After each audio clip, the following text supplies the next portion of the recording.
एक भूकंप और एक सुनामी, जिसे बॉक्सिंग डे सुनामी के रूप में जाना जाता है, और वैज्ञानिक समुदाय द्वारा सुमात्रा अंडमान भूकंप 07 पर हुआ 58:53 स्थानीय समय UTC+7 26 दिसंबर 2004 को उत्तरी सुमात्रा, इंडोनेशिया के पश्चिमी तट पर एक महाकाव्य के साथ।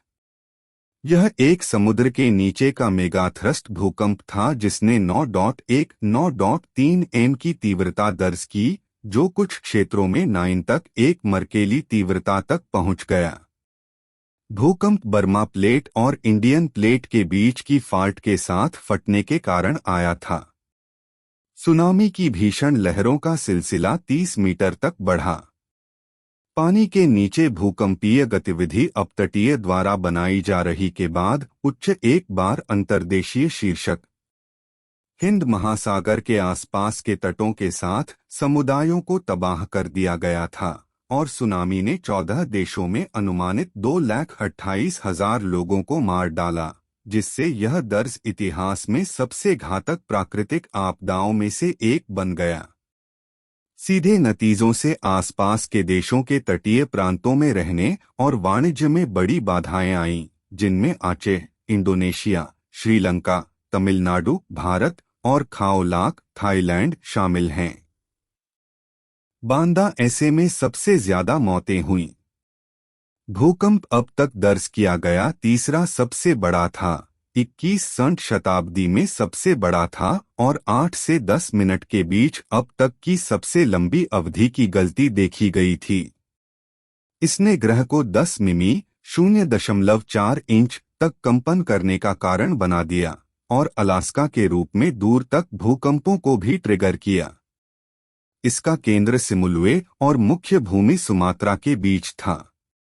प्रभावित लोगों और देशों की दुर्दशा ने दुनिया भर में मानवीय प्रतिक्रिया को प्रेरित किया, जिसमें दान कुल मिलाकर $14 बिलियन से अधिक था।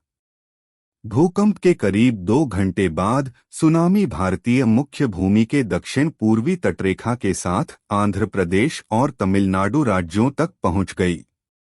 इसी दौरान यह दक्षिण पश्चिमी तट पर स्थित केरल राज्य में पहुंच गया।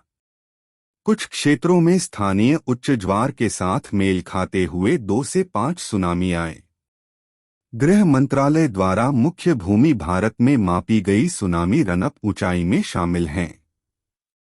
तमिलनाडु के तट के साथ चेन्नई में 13 किलोमीटर 8.1 मील मरीना बीच सुनामी से तबाह हो गया था, जो सुबह चलने वालों को अनजाने में समुद्र तट पर बह गया था। एक रिसॉर्ट समुद्र तट पर लिए गए शौकिया वीडियो में सुनामी को पानी की एक बड़ी दीवार के रूप में पहुंचते हुए दिखाया गया है, क्योंकि यह तट के पास पहुंच गया है और अंतर्देशीय रूप से आगे बढ़ने के कारण इसे बाढ़ आ गई है।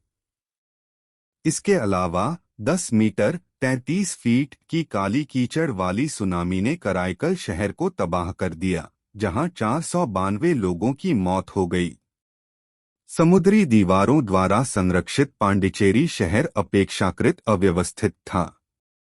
स्थानीय वीडियो ने रिकॉर्ड किया कि सुनामी के आने से पहले लोगों को उजागर समुद्र तट से फंसे हुए मछलियों की जांच करने के लिए समुद्र तट पर झुंड देखा जा सकता है।